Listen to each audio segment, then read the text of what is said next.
Banzer, Strasser, Cristiani, Joe, Ovid, Dubois, Martinez, Mobutu, Ozu, Bolkia. The list goes on and on, America. Yo, once upon a time it was all about the rhyme. Now somehow it's all about crime, like we're all doing time. And yeah, we keep little prisons. I don't understand what y'all think that you're getting for your money. Ain't it funny how we set up priorities? Damn pigs who oppress the poor and minorities. The biggest criminals all get re-elected. Could be naive, but somehow I expected more from the self-described land of the free. Well, life has a price, freedom has a fee. Some of you might say that I'm unrealistic, cause I can't make peace with the system sadistic. You might have missed it if you weren't paying attention. The American gulags and definite detentions, where strike resemblance to something we've seen before. That's been fun since the Second World War.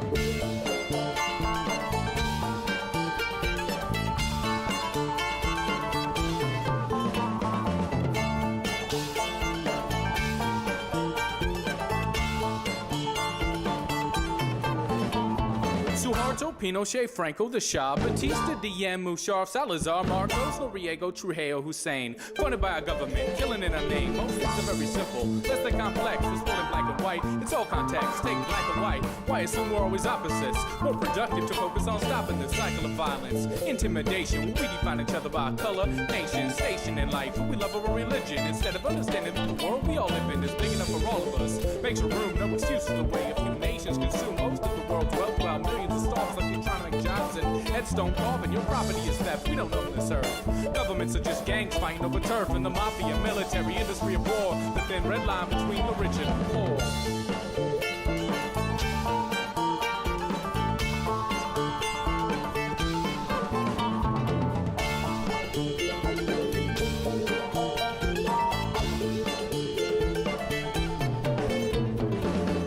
Bronco, Cedra, Cerezo, Fod, Hassan, Papadoc, Cordoza, Papadopoulos, Pol Pot, and Chung Hee, all butchers funded in the name of liberty. You tell me, does that sound like democracy? You'd have to be a zombie not to see.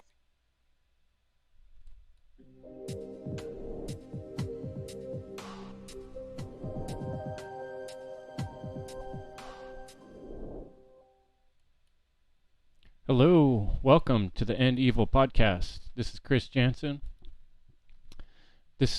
This week's episode is called The Battle of the Shadow. The Battle of the Shadow is going to be a multiple part series, and this is a special week. I've got on the live show today with me a good friend who I've met recently through the community from What on Earth is Happening, and this is Jonathan Wright joining me today. Hey Jonathan, how's it going? It's going great, brother. How are you doing? Doing great. I'm glad you're here. Good. Yeah, right on. I'm glad you invited me. This is going to be fun. I don't have yet the your screen showing because I'm still working with my technological ability here. Sure, no worries. But I'm going to do a quick little introduction here. What I like to do in the beginning of the End Evil podcast is just talk for a minute about the inspiration for the End Evil podcast has been Mark Passio's work on What on Earth is Happening, and he now has all these great people sharing that on the One Great Work Network, and that's where Jonathan Wright is also sharing his work as well. So that's a great thing for folks to check out. And I also, I was going to show you something else, but I didn't put that slide in there, so I'll just go right over here to Jonathan, and today, let's see, here I go. Now I got you on the screen. Right on. Took me a minute there to figure it out. Yeah, thanks so much for coming. You bet. The reason I invited Jonathan is because we were just having a great conversation, and we were talking about, what brought us to this type of work and what got us started in the One Great Work. And Jonathan was telling me a little story about some of the issues he's been through in life and some of the big hurdles. And I was getting ready this week anyway to do a discussion about what I call the Battle of the Shadow, which is, it's about what we have to go through as individuals on this process of spiritual transformation to become the type of person we want to be. And in some cases, just to become a normal person is a huge metamorphosis. It's like dying and a rebirth.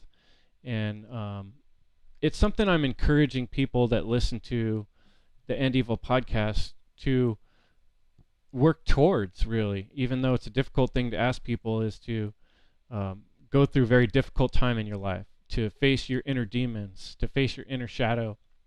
But I think it's something that's necessary for all of us to do and to continue to do in our life. So, Jonathan, you had a story about your life and coming close to death, right? Wasn't that what you told me? Yeah, I definitely did come close to death. Kind of seemingly for a while there, really, but more specifically, it was just, I think, my state of my soul. uh, Physically, my girlfriend, or my fiance at the time, was definitely worried about me and had told me multiple times she thought that I was going to die. I really didn't know why. I got my blood pressure taken a couple times for jobs that I had. And one time I went in, this is crazy. So this is obviously an alcoholic story. And I was going in for an interview at 1 o'clock in the afternoon, and I knew I had to take a drug test, okay, which meant a breathalyzer as well. It's 9 a.m. of that same day. And I'm doing the calculations of time and 2 shots in you know what I mean? 2 shooters. And I'm like, yep. Cause I know how long it takes for basically to get out of your breath. And I mean, I was timing it within minutes, within a half hour probably. And like, so, and off I went. And now I'm going into this interview, and reality's kicking in now, you know, which it always does for even the hardcorest of alcoholics. And I'm like, I could just feel my heart trying to jump out of my chest. And she's like, I do the breathalyzer, everything's fine. So I'm calming down. It's probably 2 or 3 minutes later, and she takes my blood pressure, and she's like, this can't be right. We got to do this again. And then she takes it again, and she goes, my God, you're about to have a stroke. So that's where I had gotten to, as far as, I mean, I was still going around. I didn't feel like I was going to die, except maybe spiritually. And I got to a point where once it came to a weekend where I got fired from my job. And that same weekend, my fiance was taking her daughter and her daughter's friend, home to Nebraska. So I had like 2 days. She was going to do a day trip out and a day trip back. So Sunday, she got home, and of course I was drunk, and she saw it the second she walked in and was just like, get out. And that had probably been the, say, 30th time she had said that, but we both knew that was the real one. And so that's kind of when that started to get better. Yeah. But so as far as actually dying, I could tell you a couple of car accidents in the 10 years that I was a solid alcoholic that was like, I should have died there. Yeah. And who knows if you'd keep going down that route, where that would have taken you. You know, the crazy thing about alcohol is it can really put you in a state of being not observant and not aware of your surroundings, and who knows, you know. And lie to yourself. It's crazy. But yeah, like the rebirth, I mean, it is a death of sorts, right? When we are living in a completely foreign way, and then the life you're living now compared to that life, how different is it? It's pretty vastly different, right? Like a whole different guy, right? Well, the way I say it is that dude's dead. Okay, so that old guy, he is dead. I jumped on him and choked him the shit out because it was unacceptable, every aspect of who that guy was. And people that know me from that time are pretty in agreement with me. Like, yeah, it's very different. They probably don't see it quite as much as what I understand, because when you're a functioning alcoholic, you have to hide it, you know, so you become good at just showing that you're okay and everything's fine. And even your sneakiness, or because it always ends up in some sort of sneakiness. There's a better word, I'm sure. It's missing me now, but you hide it. Everybody hides booze. Even my sponsor, who would tell me stories about living by himself, where he was not afraid of anybody coming in and like finding him drinking. He didn't live with anybody, and yet he would still hide it. So there's something about it. And when I would go to meetings, you'd hear people's stories about how they would hide it and where they would hide it. And you're like, wow, it's almost like we're like linked into the same spirit. It's weird that it's called spirits. Spirits, right? Yeah. So And you anyway, bottle up your emotions, right? yeah, they come out in very odd and weird ways when you're drinking too. It's not good. It So wasn't good for me. how many um how how many years or would you say of your life you felt like you were really kind of heading towards that rock bottom place? Was it just a brief time in your life, or how long did that go on? Well, as far as going towards rock bottom, yeah, I was an alcoholic for 10 years solidly that I can like look at my life and distinguish because I drank before that, but nothing where it was a problem. And then I got into drugs, of course, and that's why I became an alcoholic. I know exactly how the whole process went. I was at least able to look back and go, well, I did it to myself, and that's how I did it.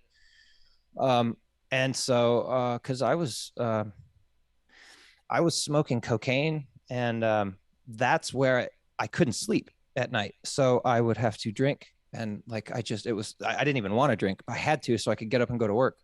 Mm. And yeah, so it just there was multiple things wrong with me as far as that goes, and I think it all just stemmed from hiding. I was hiding from myself, and so I did the alcoholism to myself, and that was a solid 10 years of alcoholism.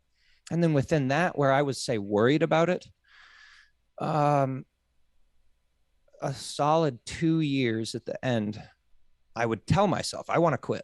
This is not good. I want to quit, but never enough to really think about it. And the minute it would hit your lips, it's like, well, later I will. And then you'd kind of convince yourself, well, I don't really want to quit. I just want to moderate my drinking.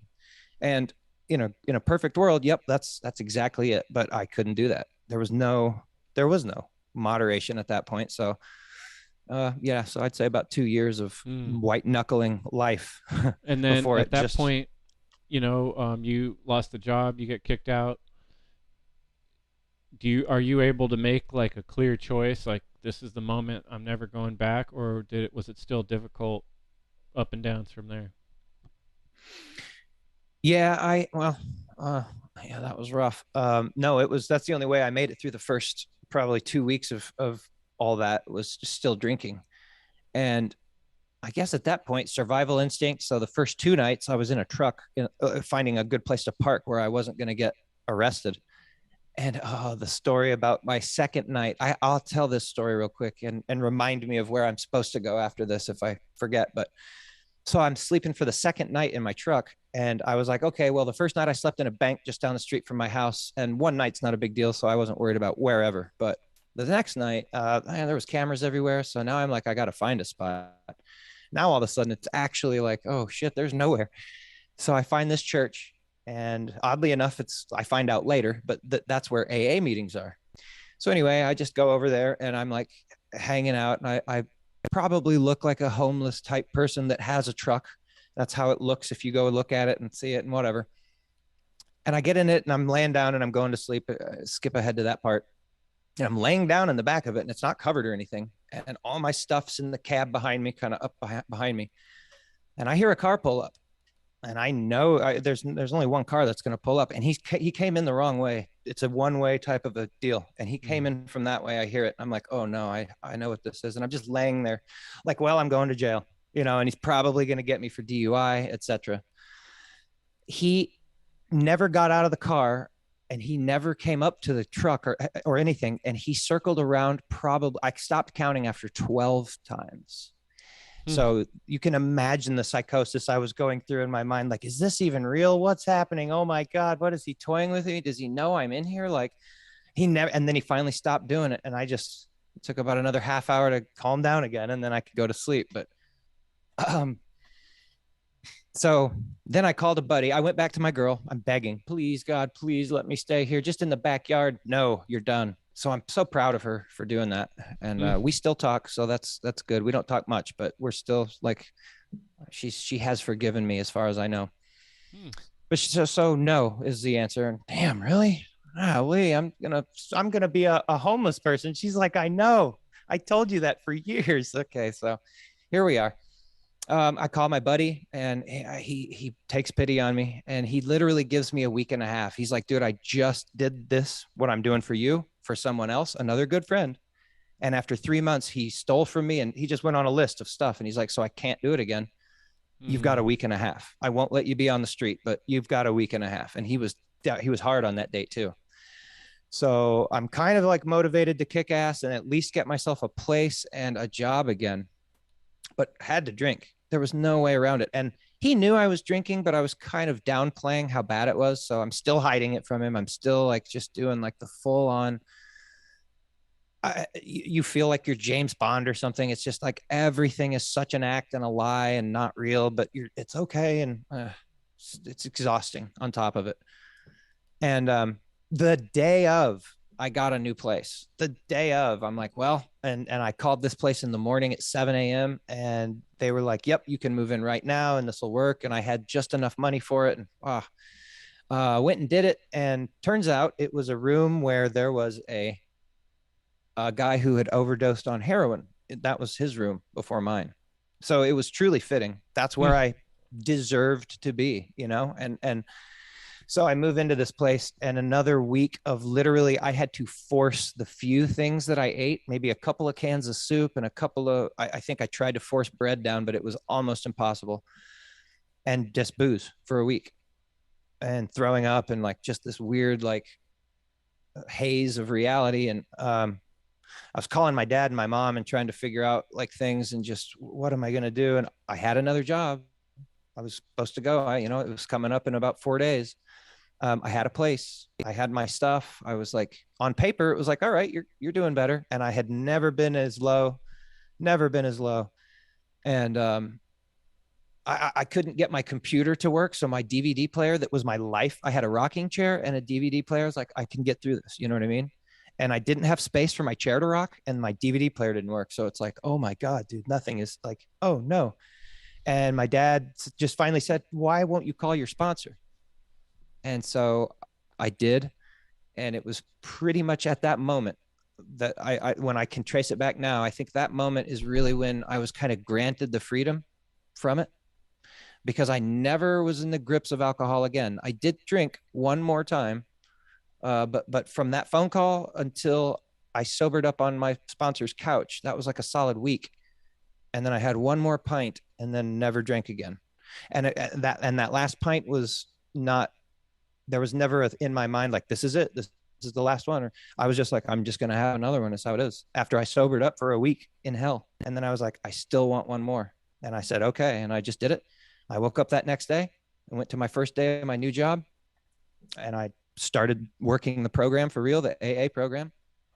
And I just never even missed it or thought about it again. Never was like, oh no. I never once was like, oh no, which I think is just, that's the miracle. They tell you it's a miracle. That's how it works, because you can't do this yourself. And it truly was for me. It was, I just didn't believe that I could go a day or an hour without thinking about it, because it's all I thought about all the time. And it's, every action I did was in mind first, whether it was at work or at play or at home, or it didn't matter. The booze was first, and how to and where to and when to, and then life went from there. So it was completely encompassing, and then it completely went away. So like I said, from there, I worked on killing that dude out so that I could actually be reborn. And kind of know what the Christians were talking about then, when I don't know that they've actually experienced it. Some of them have, I'm sure, but when they tell you that you're reborn and you can be reborn, and I really, truly know what that feels like now, because I did that. And it really wasn't, it didn't come from the Bible per se, but it came from doing the dark shadow spirit work. And it was painful and hard, simple, but hard. I've been through now in my life a few different times where I feel like, an awakening, a rebirth, and very different from the old me, like rising from the ashes type of thing. But part of the reason I asked you some of the questions I did, and I'm kind of trying to focus in on this journey of yours, is because I'm curious, like, it takes an incredible amount of willpower to quit smoking cigarettes or to quit drinking alcohol, and it's something that a lot of people are not able to do. Some people go their whole life and are never able to pull out of these addictive patterns, and it's my recognition that all of us at this point are in some sort of abusive patterns because we're connected with the government, we're connected with all different types of slavery that we don't even know are called slavery, but one human causing coercion upon another in the form of all kinds of strange forms. They're more subtle these days than the old kinds of slavery. But the point being that we're all traumatized, we're all going through traumatic issues in our life, and we all need to go on a spiritual journey. That's part of why we're here as humans. And that's not something that I think is just like a belief. It's something I feel very sure of. So I guess what I'm trying to get at with all that is, if you're giving advice to other people who are caught in some sort of addictive or negative cycle, that's a harmful cycle, what would be your advice on how to draw the willpower to change that negative routine? Okay, I'm glad you asked me that, because that allows me to tell this story. It actually just it opens up a spot for this story, which I mentioned that I was smoking cocaine, and I wanted so bad to quit that. It's such a trashy drug. God. Oh, it's embarrassing, truly. And the only way to get over it is to tell people and say, I did that. And that's just, and own it. You have to own it. That's one thing. Whatever you're doing, go, yep, I do it. If you're shooting heroin, say, yep, I'm shooting heroin. I own it first. You have to own your situation, at least to yourself. And then this is the hard part. Drawing that willpower. Okay. So I didn't have people to talk to. I was laying every night, begging God, please help me quit smoking this stuff, please. And you can't, it's such a terrible thing. It's all paranoia. There's no really fun out of it. So it's like, it's just a super addictive thing. And I couldn't stop. And I'm begging and begging for months. And I finally, a voice, like, right, but it's my voice, but I'm telling myself in my head. It's not like I actually heard a voice. It's like my inner voice. Everybody has their own inner voice that will talk to you. And you hear yourself tell yourself, you have to tell the people you're lying to about this. And I was like, no, anything but that. I'll do anything but that. And then it was like, you have to tell the people. There was only two, really, your fiance at that time and your mom, that you're smoking cocaine, dude. And I was like, oh. And so I was like, I fought that thought for a couple days, and then I went, okay, then. And I just told both of them, and I never did it again. And then I'll jump forward to being in the AA program. And step 5 is you sitting down with another person and God and confessing, if you will. They don't call it that, but that's really what you're doing. You're doing your shadow work. And I found out why I was able to quit doing that based on just that one step of the program, really. But all that willpower came to just being like, realizing I had to be honest. That's it. If you're honest first with yourself and own it, and then second with another person and God, and I don't care what you want to call that. You can call it the universe. You're in AA, they tell you to call it your higher power. However, you have to realize it. The great spirit, the thing that created all of us, that actually does care, is present with you and another person, and you and your honesty, and it will go away. It might not happen as quickly and immediately as it did for me. But that's where that's the will that you must summon. And that's really not that hard to do. It is, but that's the secret. So, because I didn't even know where to aim, dude, I was just begging God. And it's like, that's not how I work, dude. He's screaming that back at me. That's not how I work. You have to do action. So the action is find somebody that you can trust, or maybe a stranger. Maybe that's easier. But find someone, tell them what you're doing. There's people willing to do, there's people that will gladly do what's called a step 5 with you. If you look in the AA world, they just, you need a step 5, which just means someone to sit and listen while you confess and tell them what you're doing. And if that person is somebody that can help further, they most certainly will. And that would be what I would recommend. That's huge, man. That is good advice. That's awesome. My I guess I kind of got lucky in some ways that I didn't get too crazy as a younger man, because I was pretty adventure seeking and wild, and I definitely went through a pretty big wave of, how could you call it, rebellion, um, being part of religious structures and churches, and then kind of just breaking away from that. And I started getting into a little bit of drinking, and smoking pot was always my thing. Smoking weed. I love cannabis. My whole life smoked a lot of cannabis.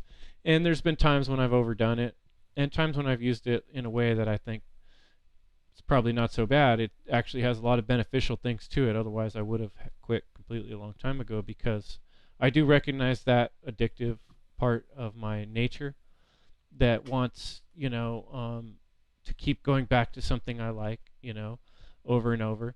But here's something I recognized. I remember one guy, the reason I brought up the whole smoking weed thing was, I knew this guy, and he liked to smoke weed a lot more than I did. He was overdoing it, And he totally kept it secret from his wife, and he had a young child, a very young child. And supposedly she didn't know that he smokes weed, but he smokes weed constantly pretty much. And I spent some time over at this guy's place, and we're hanging out in the garage, and it's like every little thing we're doing, he's always kind of like, looking over his shoulder. And it's always like, I started feeling nervous the whole time I was there, and realized I didn't like hanging out at his place. Yeah. And I remember driving away and thinking about it. I'm like, how could you live two lives in one house like that? Like, you're two different people living in the same house. And it occurs to me now that this is something I brought up recently in the podcast. Imagine two radios, one radio here and another radio here, and they're both tuned into a completely different station, and they're both turned up to full volume. You got total dissonance. You're going to have two songs that don't go together at all, and it's like, I think a lot of people are living in that state where they're stuck between two worlds. They're living on two channels at once. They're trying to be this guy, and they're also trying to be this guy, but somewhere in between there's a lie, or a whole bunch of lies. And I think you hit the nail on the head. When we stop lying and be honest to ourselves, that opens the door to face fears and get past them. And that actually is the beginning part of the initiation that I described, a couple weeks ago in the initiation episode, which is, a big deal too. So I guess my next question to you would be, it seems to me like you made a pretty amazing metamorphosis, not only getting over all those experiences, but then getting right back up on a horse, and now here you are out trying to speak out to other people and trying to help the world. And means to me that you already kind of understand the idea of that we're all connected, like I symbolize with the tree of life. So at what point did you realize you have a duty to other people or the world or truth? What is this greater purpose? How did that come into focus for you? Well, probably similar to how how it happened for you. There was one day, or actually there was probably several days in my binge listening to Mark Passio that he was screaming at, I took it as me, about how lazy and ineffectual whatever it is that I was doing had been up to that point. And I was like, well, yep, that's absolutely true. And in my 20 years before, even, so 10 years before alcoholism, 10 years of alcoholism, I still, in the 10 years of alcoholism, did less research and study, but I was still always into weird, esoteric, flower of life, sacred geometry, Bill Cooper, Behold a Pale Horse stuff. And I never could, I just didn't understand that humans should have a drive like a guy in Mark Passio. I'd never really witnessed that yet. So it just didn't, it didn't dawn on me, but I knew I had a pretty good concept of stuff, and I just never really knew what to do with it. Mark yelled at me for quite a while, and I took it personally and was like, okay, I need to be better. And I was in a place where I had already, not shamed myself, but unshamed myself, I suppose, owned my problems and said, yep. And then just set them all down and was like, okay, at least I'm baggage free now, you know. And I worked on some other things, and of course there was always something within me, but I worked a lot of stuff out. And then I could take being yelled at and told that I was being ineffectual and worthless and go, yeah, but I can totally do something about that. And I was terrified of computers, hated it, avoided it on purpose at all costs, would just have good friends that knew how to do stuff. And that was like my way of doing computers. And I just kept thinking about it, and I wanted to be a presenter. I like talking to people. So I was like, I can do what Mark does, you know, eventually get up in front of people and I'll learn this stuff real good and I'll talk to them. And I was like, but I'll never, I literally in that same thought was like, I'll just have to meet somebody who knows how to do computer stuff. And that was what I was putting out to the universe. Like, okay, we're going to start lassoing someone in wherever from the universe I got to hit. Let's pull that person in. And it turns out he was on the same channel that I was listening to him earlier, because then he started talking about technology and stuff, which it took me a few months to hear those episodes and go, oh, wow. Yeah. Huh. And so I'm taking notes and learning little bits here and there and going, I might be able to do this too one day. And there again, another week goes by or so, and he's screaming again about just do something. God, I don't remember which episode it was. And I went, okay, that's it. I'm just going to, I've got a little money saved up. I can hire this woman to build me a website. And I know I can sit in front of my computer and give my opinion about a couple of things. So I did that. And as I started that journey and I just threw in my chips, I was like, I got 2 pennies. Here we go. I got an email like 2 weeks later because I was subscribed to Mark Passio stuff.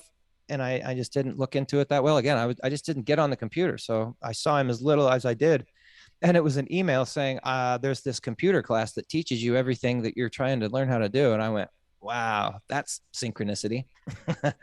So I took that class and now here we are. Nice. Yeah. How to become the true media. Yep. Yeah, great course. I took it as well. It helped me a lot. And there's so much I could have learned there that I still haven't learned. There's so much more to learn, but it was the extra boost, to help level up a lot, and inspire as well, because it's very, it's inspirational, to see, well, first of all, how easy it is to him, and just listen to him explain it and know that it goes so much deeper, and like, I don't know, just kind of like, okay. And I record all my classes so I can go back over them. So I don't feel like if I missed it in that moment, it's like, oh no. So I'm calmer as I'm watching it because I know it's being recorded. And that helps soak it in a little better, I think. Yeah, and Mark is just so he's such a hard-working guy. He's so persistent, and I really admired that, getting to know that his personality and kind of seeing how, boy, this guy really does work hard. He spends a lot of time on this stuff, and he's very detail-oriented. I'm like you. I've really struggled getting in front of the computers, and like I kind of wanted to learn as few details as I needed to. I just wanted to learn how to get to what I'm trying to do. I don't want to know any extra menus. I don't want to know any extra screens I don't need to go to. Just keep it simple. But being in the True Media class helped me be a little more adventurous and thorough. I would say thorough. Like, I'm very strict now about how I organize my desktop. Very careful about how I keep things in a way that I didn't used to on the computer. So all these things are learning, right? That we learn, that we pick up on this path. This is going to kind of like head the conversation the next way I was thinking. Like, what does it take to keep growing as a person and to get better and better? Like, what is the process we go through as individuals to learn anything or to grow into anything? Right? It's like making mistakes, right? And I think that's a big crux of the problem with our society, is that people look as mistakes as being something bad, like school. You got a bad grade, you got something wrong on the test. When the actual true experience of life is you learn things by doing things in different ways that don't give you the results you want, and then you go, oh, that didn't work, and then you find out the way to go. So the process of discovery and learning it seems to me like you've been able to do that in a pretty enthusiastic way. But I think what a lot of people deal with is getting too hard on themselves, too down on themselves, especially after being through some of the things you've been through where there's guilt. You know, you made a big mistake, you hurt somebody. So I guess you're good at giving advice. I can tell that already. I liked your last advice. What advice would you give to someone who wants to do the things you and I are talking about, but they're just too hard on themselves? They're too down. They're too stuck in the mud. How do they get past that mistake mentality that, you know, I'm not good enough? Yeah, that's a good question. It's weird. I'm trying to just kind of think about how my self-esteem has been through my whole life, kind of thinking back on it now. And I don't know that I ever had a problem with it. I know that I was, I don't even know the right word, embarrassed about aspects of my appearance, like say through high school. And so like taking that like thought process and carrying that into like adulthood, which is I think kind of what maybe we're talking about here a little bit, just like being like you just really have to like own it. Like that's the best I can't tell a better phrase for that. Just own who you are and just okay. So I was pretty well 3 months into sobriety, starting to do pretty good, feeling good, and now kind of addressing the heavy guilt. Okay, like it was just, oh my God, like how much of an asshole. And not just not just this woman who put up with me for 3 years and was just so kind and so giving. And I just, you just piss on them. And it's like, God, dude. And I was just so hard on myself. And I couldn't get past it. I wrote her letters and I sent her emails and I called her. She wouldn't answer my call. We talked for a little bit. Then she went into a no talking window and then we talked again. So I wrote letters and I did all these things. And I finally one time again, again, this is just me. This is how it worked for me. I was just talking to God. And to me, there is a very personal aspect to that God. And it's not natural law, of course. Natural law to me is like the one aspect of God that would be like the father aspect. The spirit aspect is the friend that the Christians talk about. And then there's the Christ aspect, which is us within us. And so I'm talking to the spirit and I'm just like, just crying, literally crying. I'm on a walk. I go on these long walks, 2-hour long walks sometimes at that point, and headphones and just, and praying really. And trying to get over this guilt of like what I've done. And I know that I need to forgive myself. And it was just really difficult. And it just, again, the voice that told me, you got to tell the people that you're lying to, and then this will go away. He told me, you are forgiven. It's okay. I just felt that. And I could feel myself like, I almost felt like I walked out of a shadow of guilt. And I went, wow. Okay, I guess it's okay. Cause I pounded on myself for a long time for that, day after day after day, trying to forgive myself and kind of not being able to. And then it finally, I was granted relief, almost like it's just, I got a feeling it's okay. Move past it. You've suffered enough. And the universe gets that you're sorry, I think is what I was hearing. So, and I'm sure that's good. Did you come from any kind of like religious background? Did your family? Sure. I was raised Christian. Okay. Not any specific denomination, but kind of half and half. My parents were divorced my whole life. So my mom was, I guess you would say Christian, but never pushed church or pushed the Bible. She was more like, yes, the Bible, but also read all this other stuff too. And then my dad was like, yeah, your mom's kind of a witch almost. And so really the Bible is it. And if outside of that, you're going to go to hell and it's the devil. And so I was like, oh, okay. And, that's just straight up. And that was when I was like 7. So from 7 to 18, it was just like, this is all there is. And then my mom was like, you'll learn one day. You know what I mean? Cause I adopted my dad's ways when I was younger, of course. Yeah. And then would try to tell my mom, this is how things are. How do you not see it that way? And she would just go, you'll figure it out one day. And then one day I said something to her after being 20 years old, and I had read something, and then I said something to her, and she goes, now we can have a conversation. And I went, wow, mom is right. How awesome. So that was my first real mom is right episode in my life. And then I went, okay, I should listen to this woman a little more. That is, like right there is kind of like one of my big rebirth, not only being reborn, but then reborn again. In terms of, like I was real into church, so much so, like I wore my cross all the time, and I would go to church. And there was one point at which, my dad was like a preacher. He'd gone to school to become, he had the Masters of Divinity and the whole thing. He studied books, he had books all over the house. He loved talking about philosophy. So he was the one that, every Sunday we always went to church. But there was one point which there was sort of a falling out with some people at the church, and my dad wasn't going anymore. And I was still going. I was that into it, Even when my dad wasn't going, I was still going. And but for me, it was like kind of this realization, learning more about history. And I remember the Crusades was something that really stuck with me. I'm like, the Crusades, they were carrying crosses, and they were killing people if they weren't part of, if they didn't want to believe in the Christianity religion, right? Like, I really didn't like the idea of all the things in history of the times people have killed other people over not believing the right thing. And I was like, that can't be it, And I had a lot of opportunities to travel around and go to many different churches. I've been in a lot of different churches. And in all those churches, I saw a hollow space. Let me put it that way. Some part of me that recognizes that there's something really missing in this whole situation, where there's a lot of a facade and it's not real. There's a fakeness to it.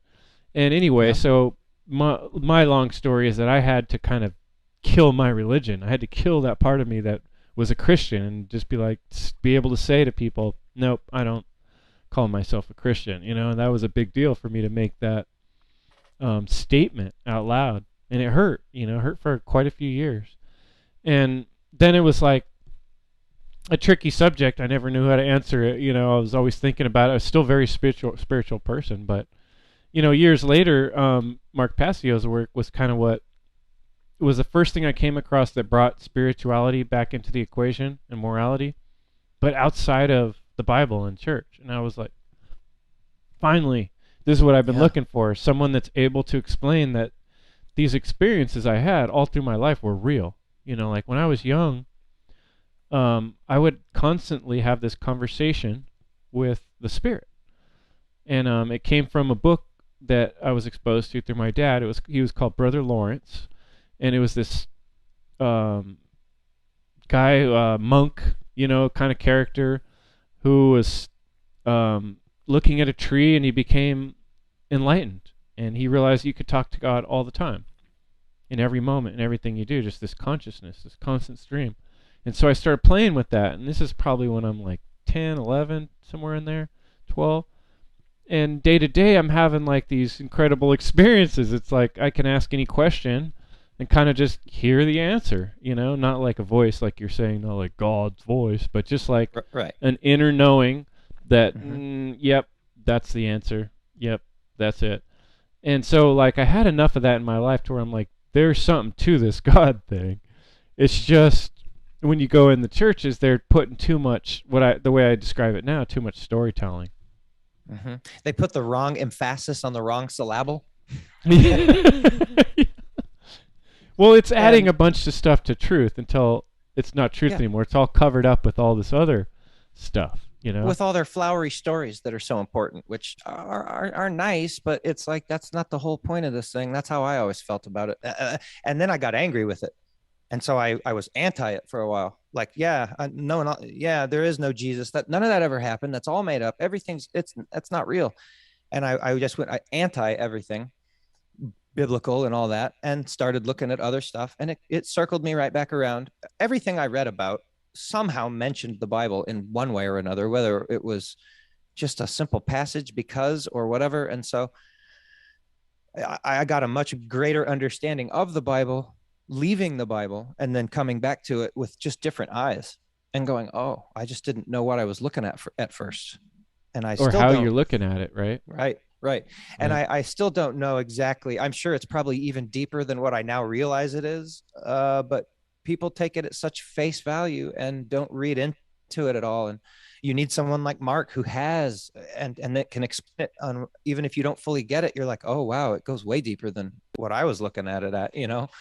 And well, that will here's the set you. thing that got me was looking, the more I was on this path of searching, I loved anything that was a mystery. Okay, so Bigfoot, you know, Mhm. then human origins got me. That really got a hold of me. Like you started hearing about, I can't remember the one book I got. It was like Mysteries of Architecture or something, where they're talking about things that have been found. Forbidden archaeology is what it is, I think. They're talking about things that have been found on the earth that basically completely blow out all these theories we've heard that they taught us in school. Like, no way that could be. They found footprints that are so old that we didn't even think shoes would exist back then. And then you look at these pyramids and these things that have been built. Like, so all these questions for me led me down this path to where eventually I came across Zecharia Sitchin and the ancient aliens and the intervention theory. And when I got into all that and started looking at what Sitchin does is really neat in his books is he takes a lot of stuff out of the Bible, not just the Bible, but out of other texts, right? Yeah. Mm-hmm. And then you realize there are these other ancient texts, and when you start looking at all this stuff, it really puts all those stories into a different perspective. And that really helped me. It was like, okay, this stuff could be true on multiple levels.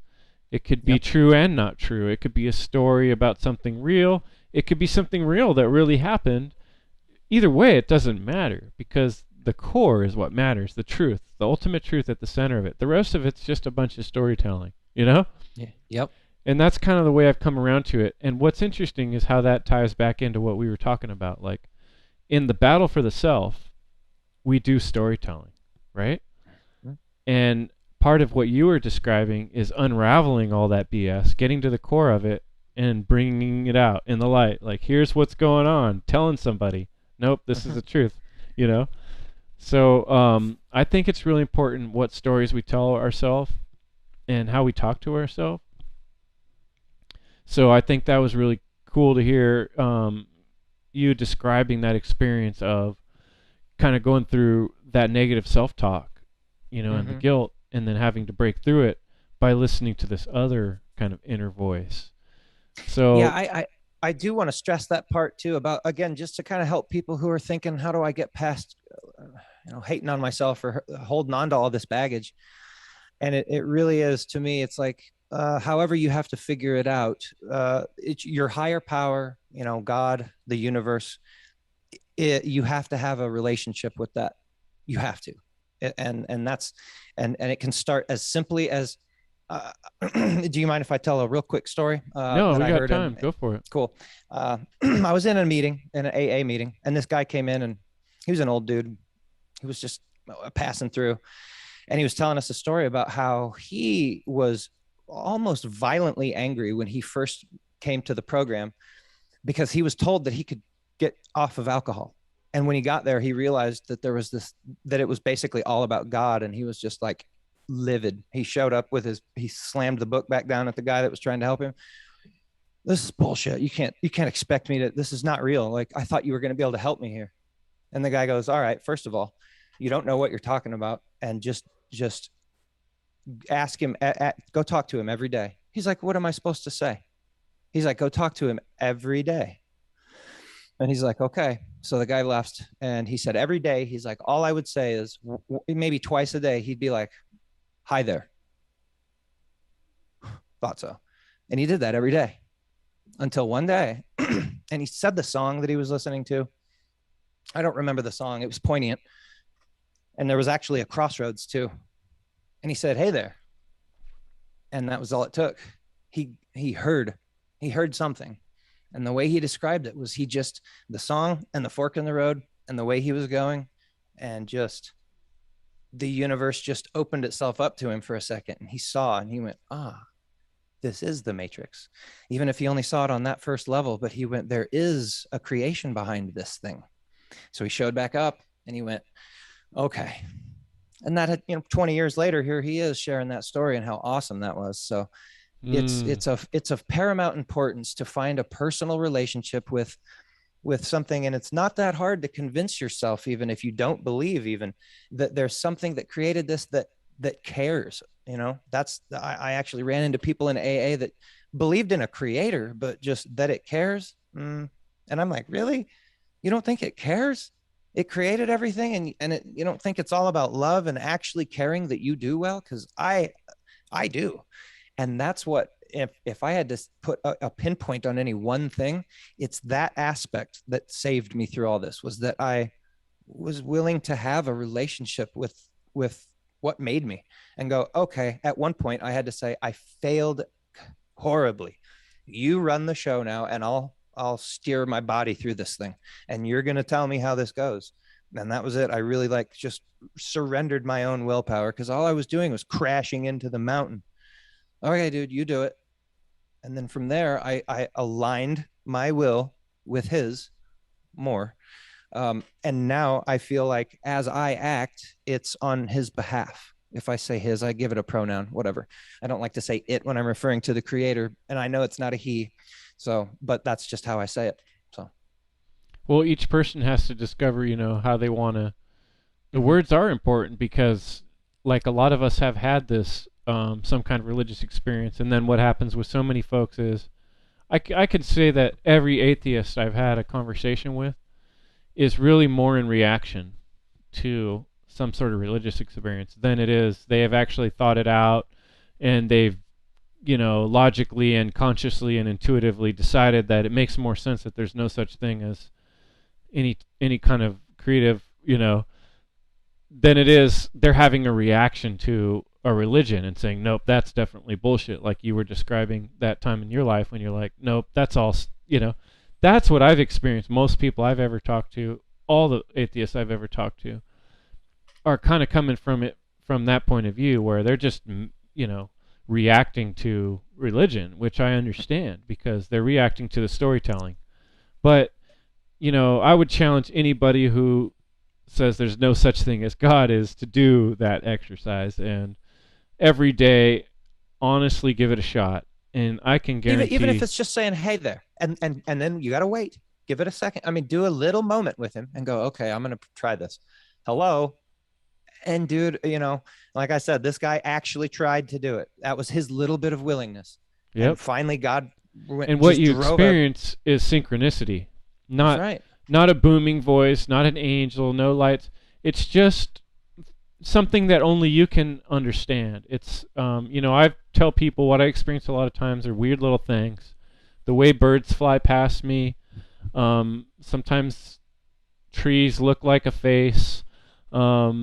There's just all these little things. I get shivers. There's just all these little communication devices I have with my own body and my own mind that kind of tell me when I'm getting close to something that's important. And we all know deep down what's right and wrong. Mm-hmm. If we're open and willing to, kind of be with that spirit of openness, I think it's also possible, part of what this free will, freedom experience, we also have the ability to like shut down everything and not mm-hmm. believe in things that are true, Right. And it's possible. And I think that's part of why people think that, oh, you can just believe whatever you want, because in a way you can, right? Yeah. But eventually, like you said, you're going to be up against some sort of brick wall or mountain or, a gutter, more likely. Yeah. And I think the thing is too, people like to do is they go, okay, well, if there's a God, then I want it explained to me. And it's like, dude, that's the problem right there. You will find out, because it's different for everybody, as just like your body's different and your fingerprint is different and you're a unique person. Your relationship with the creator is going to be unique, and it's not in a book. It just isn't. It might be in 1,000 books, and that will give you an inkling, a hint an idea of where it's at, and but you all ultimately culminate it within yourself. And just like anything, you put out something on your Discord channel not that long ago that said, I started with 7 push-ups and now I can do 100. And it's like, dude, that's crushing. That's so crushing. Anything that you practice and exercise will get stronger. So practice saying hi there and waiting to listen, and then go a little further. And don't always treat it like you're asking him for something, or informal. Think of it's like your best friend and you're just jamming with him, dude. Just talk to him like your friend. And I think that will break through all because every book will also tell you there's a right way to do it. And if you don't do it that right way, he just ignores you. And it's like, that's not real.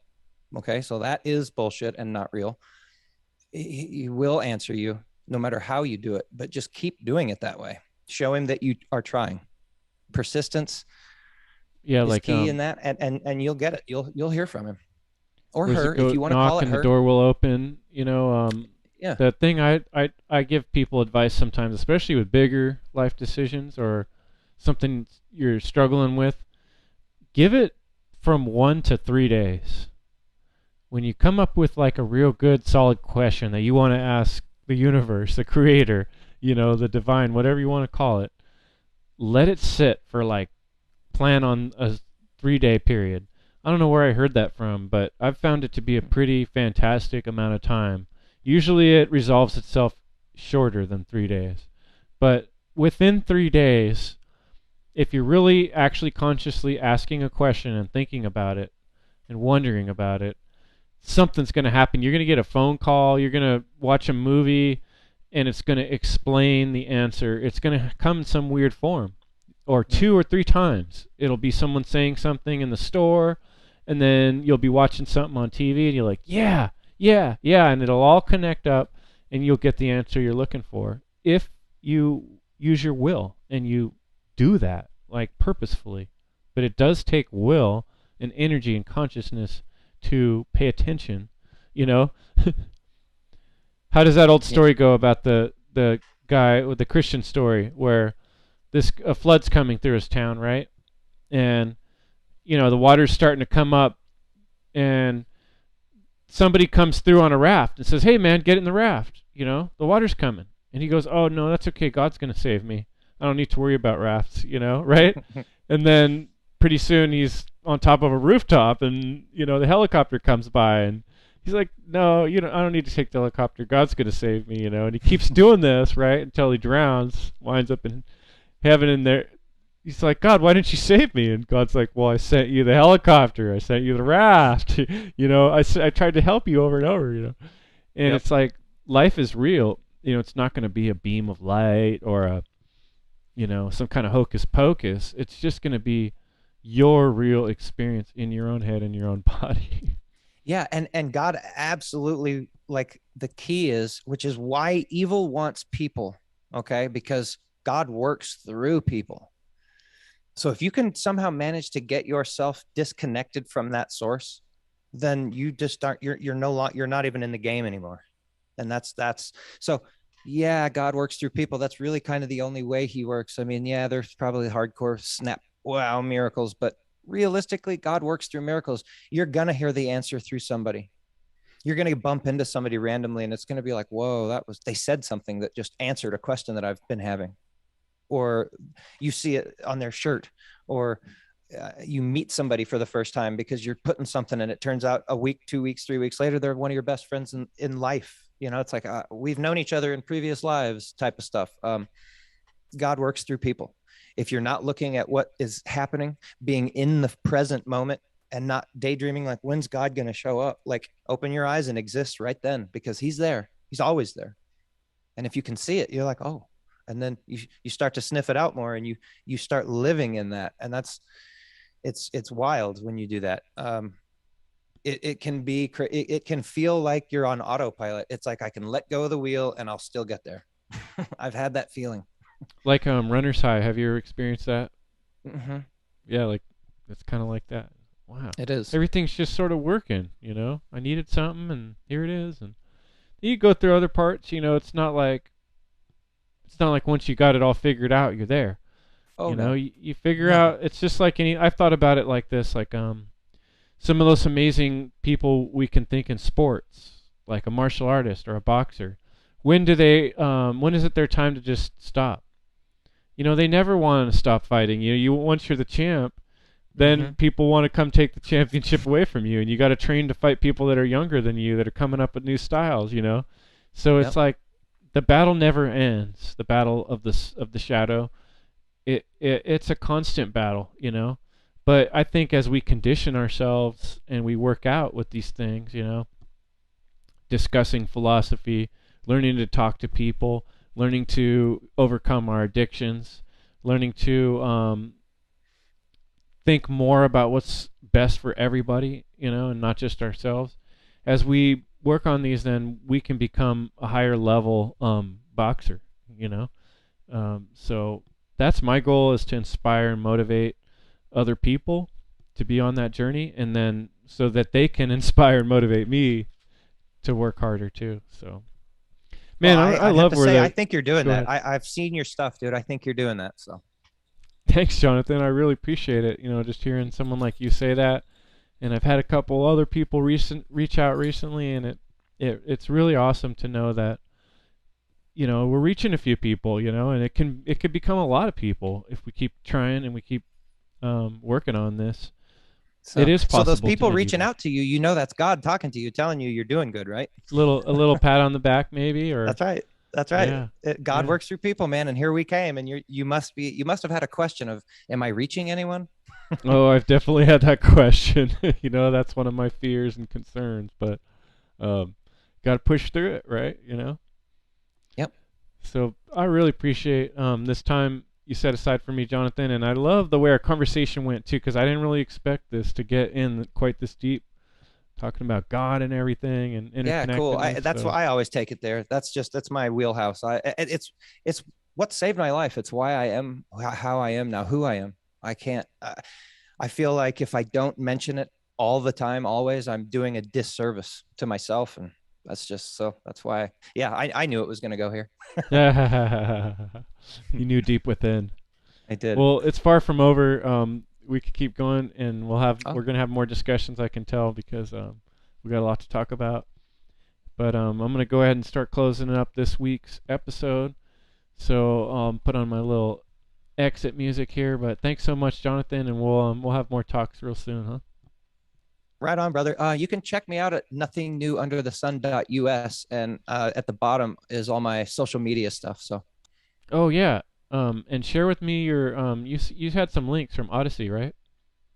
it's Videos you all made. nothing new under the sun.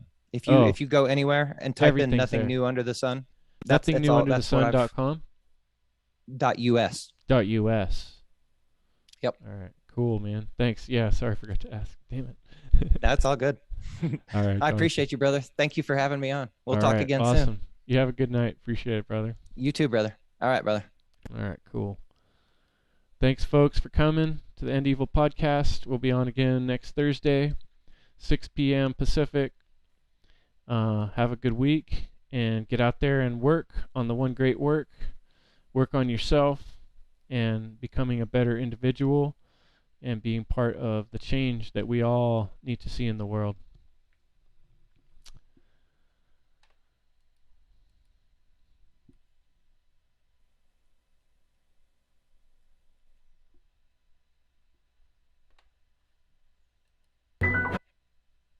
Hmm.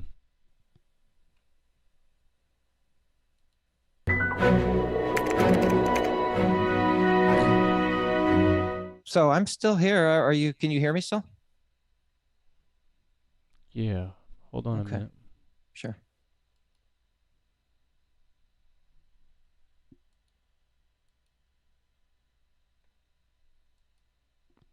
Uh,